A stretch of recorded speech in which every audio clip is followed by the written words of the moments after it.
The key felt impossibly cold in his hand, a small tarnished bronze sliver that seemed to absorb the feeble light of the single bare bulb hanging from the attic rafters.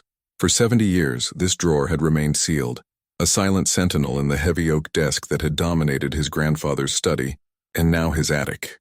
Alex's breath hitched, a plume of white in the chill air as he inserted the key into the lock.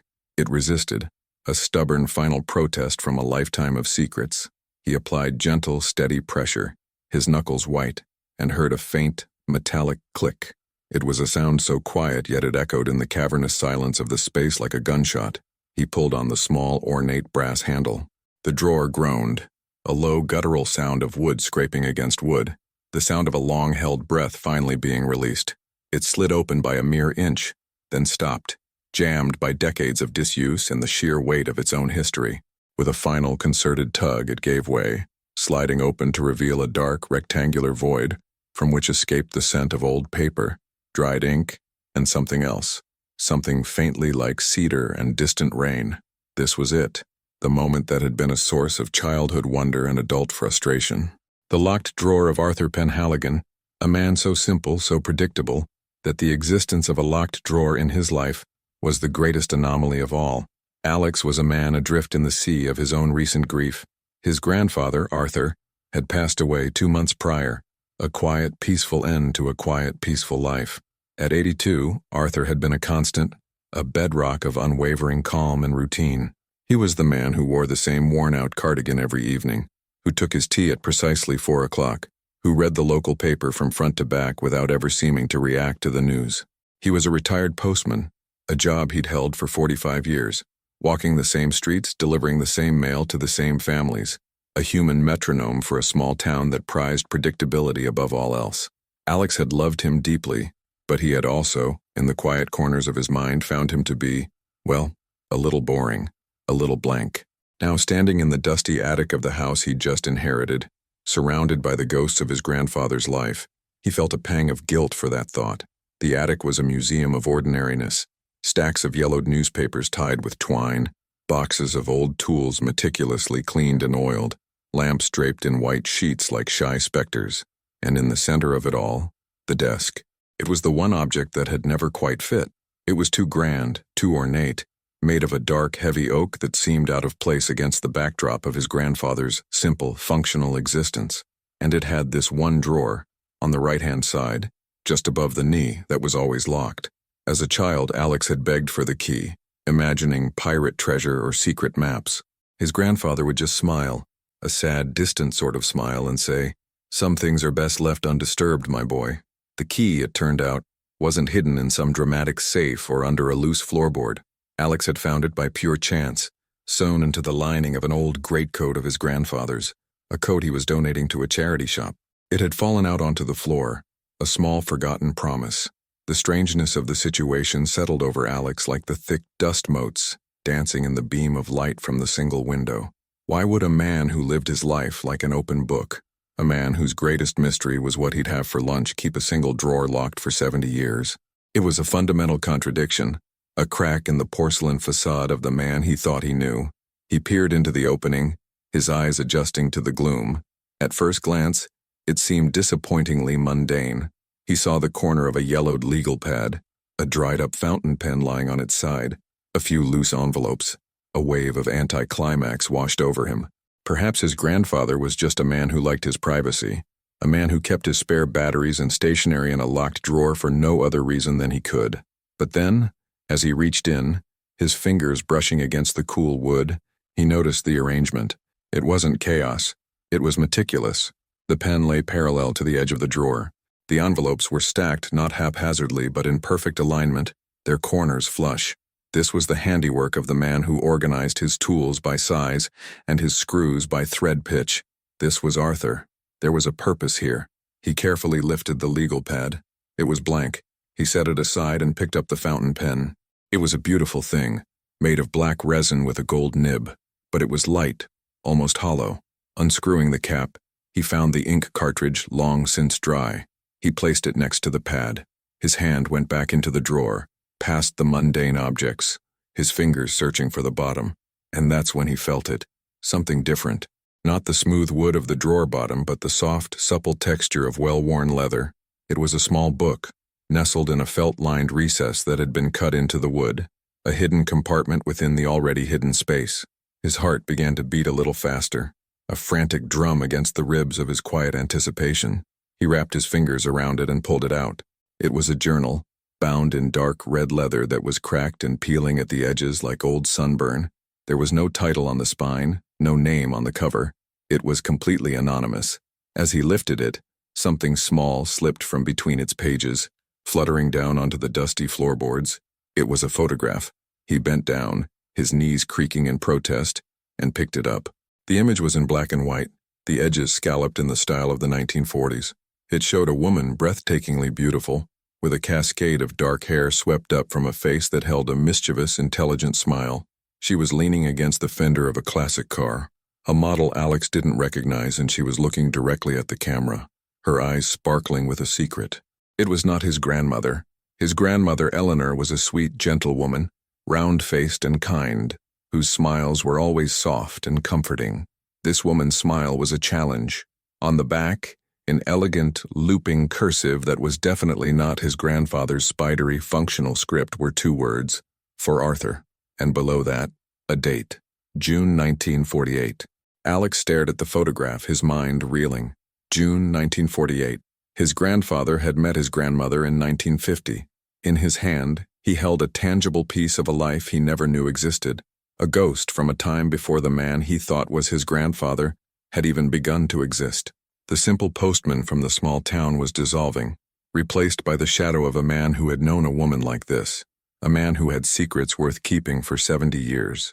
The quiet attic suddenly felt charged with a silent, electric tension, as if the air itself was holding its breath, waiting for him to turn the first page of the red leather book.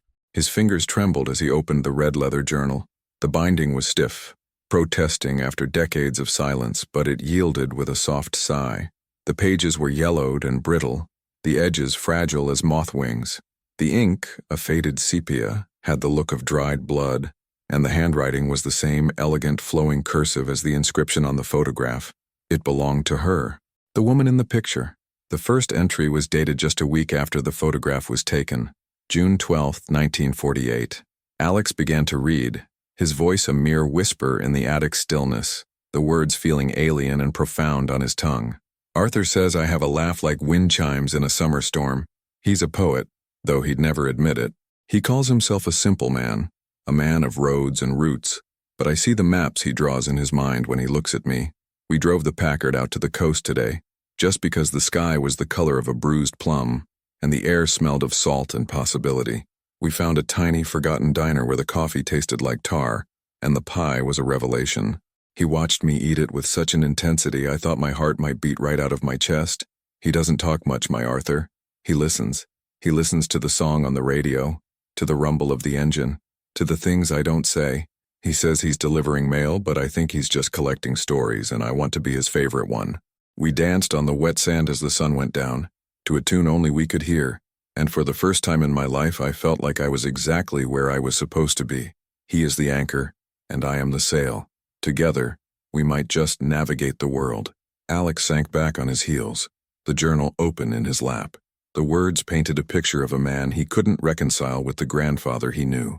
His Arthur, the man of quiet routine and predictable evenings, was once a man who drove to the coast on a whim, who danced on wet sand, who saw poetry in a woman's laugh.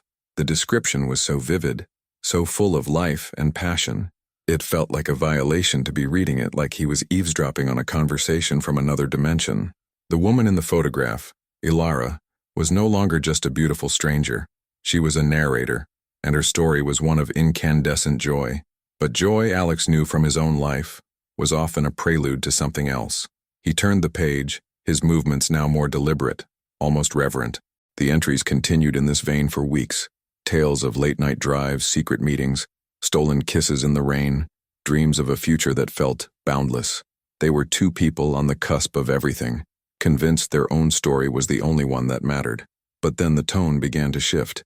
An entry from late August was shorter, more frantic. The talk with father was a disaster. He called Arthur a common postman with no future and no name. He said I was throwing my life away on a whim. He doesn't understand that Arthur is the only thing that feels real. The arguments at home have become a constant, low hum of disapproval. Mother just cries. It feels like the walls are closing in. Arthur says we should just go, leave it all behind. He spoke of a place, an old lighthouse keeper's cottage his family once owned far up the coast.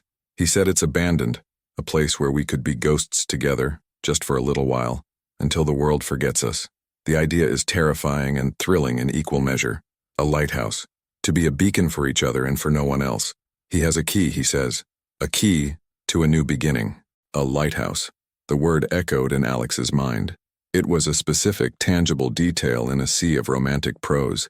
He scanned the next few pages, but they were filled with more of the same anxiety. The pressure of her family's disapproval, the growing allure of escape. Then he found an entry from early September.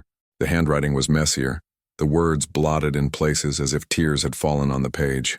We went to the lighthouse. It was everything he promised and more. Isolated, beautiful, perched on a cliff like a lonely king. The sea air was clean and sharp. For 2 days, we were the only people in the world. We talked about everything, about the future, about the names of our children, about growing old together in a small house with a garden. It felt so real, so possible.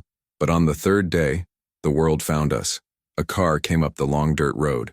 Not my father. Someone else. Someone from Arthur's past. The look on his face when he saw them.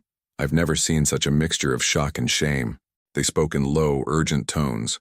I couldn't hear the words, but I felt the meaning. It was about a debt, a promise, something from before me. The light in his eyes went out. The poet was gone, and in his place was a man haunted. He told me I had to go back. He said it wasn't safe, that he had made a mistake. He said some paths, once started, have to be walked alone. He gave me back the photograph I'd given him, the one from the Packard. He said to forget him, to find a man who could give me a simple, happy life. A simple life. The one thing he said he could never have. I left him there, standing in the shadow of his lighthouse, the loneliest man in the world. I think a part of my soul is still there with him. That was the last entry. The rest of the journal was empty. A cold dread, sharp and visceral, washed over Alex. This wasn't just a story of a lost love. This was a story of a sacrifice. His grandfather, the simple postman, had been at the center of something complex and painful. Something that forced him to give up the one thing that seemed to bring him true happiness. The quiet, predictable life Alex had known wasn't a choice. It was a penance. It was the shell of a man who had made a terrible, heartbreaking decision. He felt a profound and aching sorrow for the young man in the journal, for the grandfather he never truly knew. He closed the book, his heart heavy with the weight of a 70-year-old tragedy. As he placed the journal carefully back on the dusty floorboards, his fingers brushed against the very back of the hidden compartment. There was something else. Tucked into the furthest corner, almost invisible in the gloom, was a small, oilcloth-wrapped bundle. He unwrapped it with trembling hands. Inside, lying on a bed of faded velvet, was a single, ornate iron key. It was old, heavy, and rusted in places. It was the key to the lighthouse. And Alex knew, with a certainty that chilled him to the bone, that his journey into his grandfather's past was far from over. It had just begun. The iron key felt impossibly heavy in Alex's palm, its rusted teeth a grim counterpoint to the elegant bronze one that had opened the drawer. It was a key to a different kind of lock, a lock on a past that was far more complex and painful than he could have ever imagined. The attic, once a place of nostalgic dust and forgotten memories, now felt like a crime scene. The victim was the man he thought he knew. The evidence was a red leather journal, a photograph of a smiling stranger, and this cold, heavy key. He sat there for a long time, the journal closed beside him, the photograph in his other hand. He looked at the woman's face, at the joyous defiance in her eyes, and felt a profound sense of loss, not for himself, but for his grandfather. He had carried this loss for 70 years, hidden behind a placid mask of routine. The simple, predictable life wasn't a choice. It was a fortress built to protect a broken heart. A resolve, hard and sharp as the key itself, began to form in Alex's mind. He couldn't let this story end here, tucked away in a dusty drawer. His grandfather had lived his life as a penance, and Alex felt a sudden, urgent need to understand the nature of his crime. He had to go to the lighthouse. It was no longer a choice. It was a pilgrimage. He carefully gathered the items, the journal, the photograph, the key, and placed them in a small satchel. He took one last look around the attic, at the monuments to a life of quiet order and saw them now for what they were: distractions. The tools, the newspapers, the worn-out cardigans, they were all props in a long-running performance. The real Arthur Penhaligon, the man who danced on wet sand and loved a woman with a laugh like wind chimes, was waiting for him on a cliff by the sea. The drive the next morning was a journey through two different worlds. He left the town, a place of neat lawns and familiar faces, and watched it shrink in his rearview mirror. The roads grew narrower, winding through ancient forests where the sunlight struggled to pierce the dense canopy. The hum of the tires on the asphalt changed to a crunch on gravel as he followed a coastal road that clung precariously to the edge of the world. The air, once filled with the scent of freshly cut grass, was now sharp and briny, thick with the smell of salt and wild gorse. He was driving into the past, following a route his grandfather had taken over 70 years ago, a route that led away from everything he knew, and towards a truth he wasn't sure he was ready to face. The landscape grew more rugged, more untamed, mirroring the raw, untamed story unfolding in his mind. After nearly 3 hours, he saw it.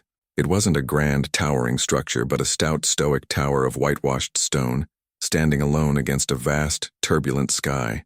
It was exactly as Ilara had described it, a lonely king perched on a cliff. The sea around it was a churning mosaic of gray and deep blue, the waves crashing against the rocks below with a rhythmic, thunderous roar. A single winding dirt road, barely more than a track, led from the main road towards it. Alex pulled his car over and killed the engine. The sudden silence was broken only by the wind and the cry of gulls. He felt a sense of profound isolation, of being at the very edge of the world. This was a place for secrets. This was a place for endings. He got out of the car, the satchel slung over his shoulder, and began the walk.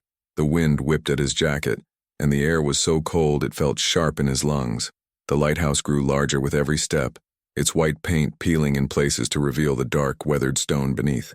A single grimy window faced the land like a vacant eye.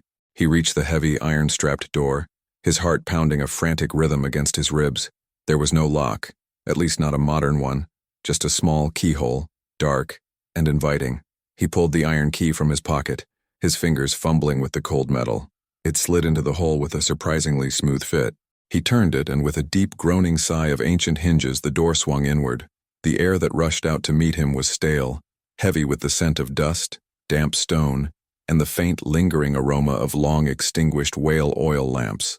The interior was a single circular room, stark and empty, a narrow, spiraling staircase coiled up into the darkness of the tower above. In the center of the room, a thick layer of dust covered the floor, undisturbed for decades.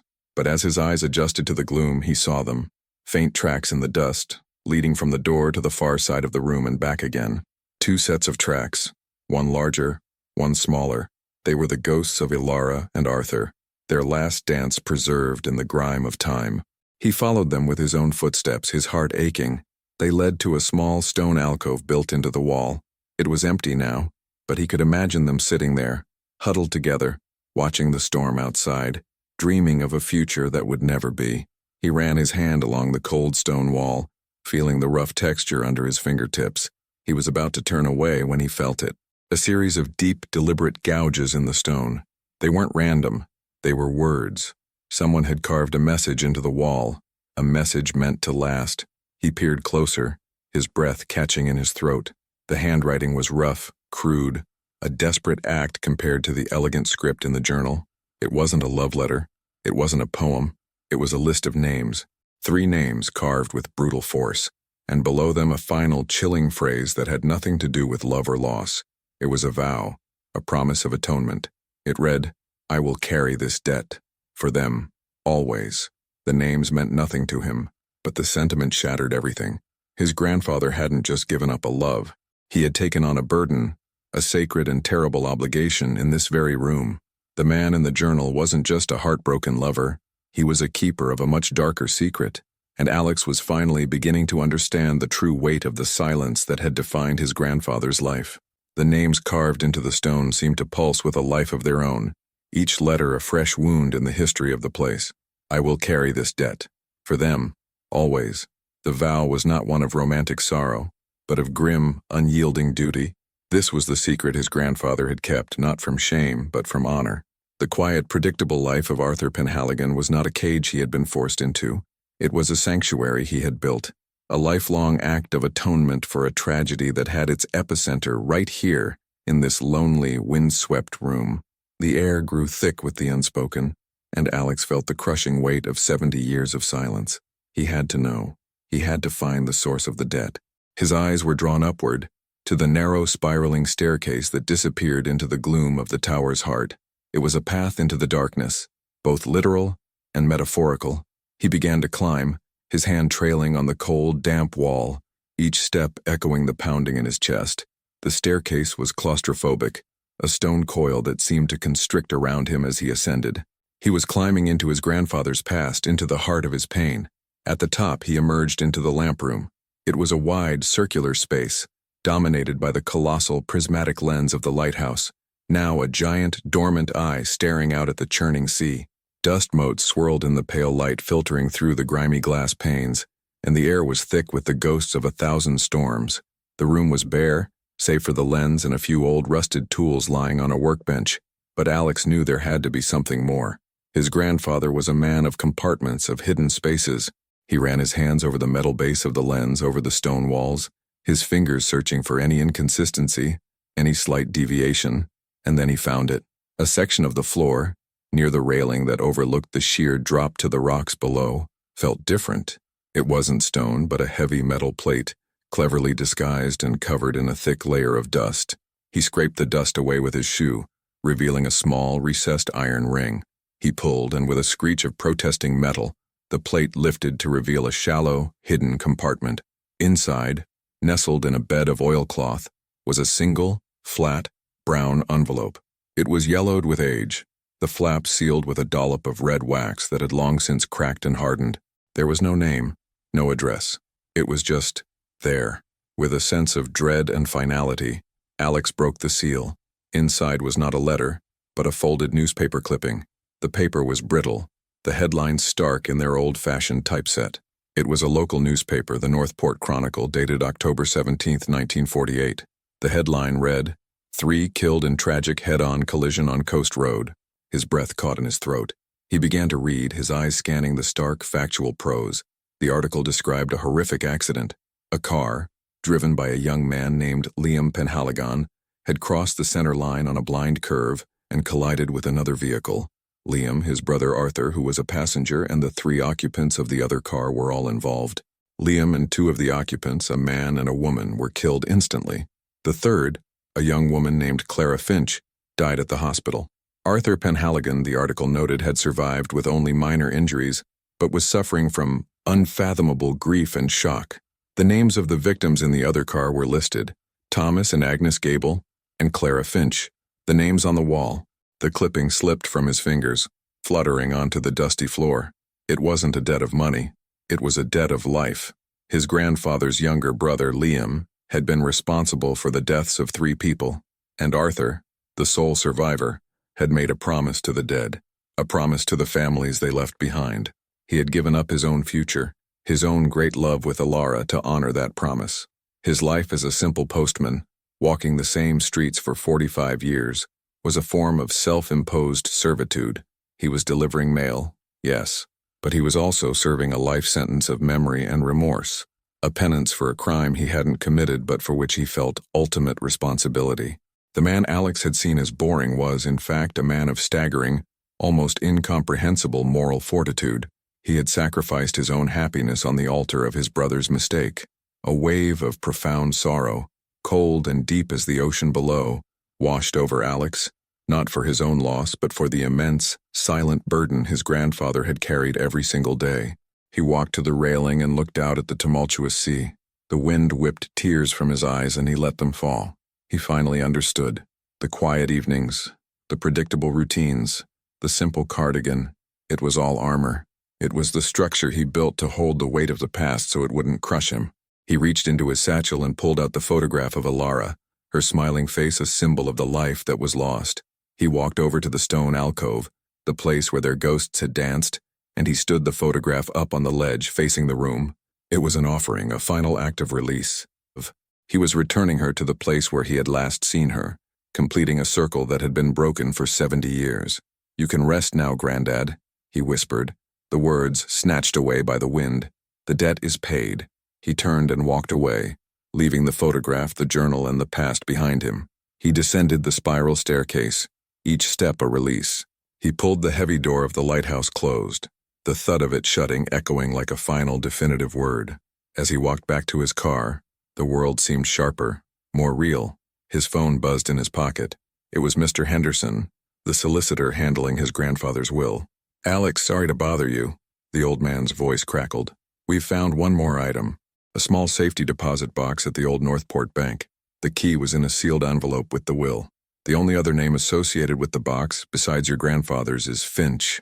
Alex stopped dead, his hand on the car door. Finch, the name from the wall, the name of the young woman who died. He looked back at the lighthouse, a solitary white figure against the gray sky. His grandfather's story was over, but the story of the debt he carried, the story of the lives he had touched and broken, had just been handed to him, and in his pocket, he held the key.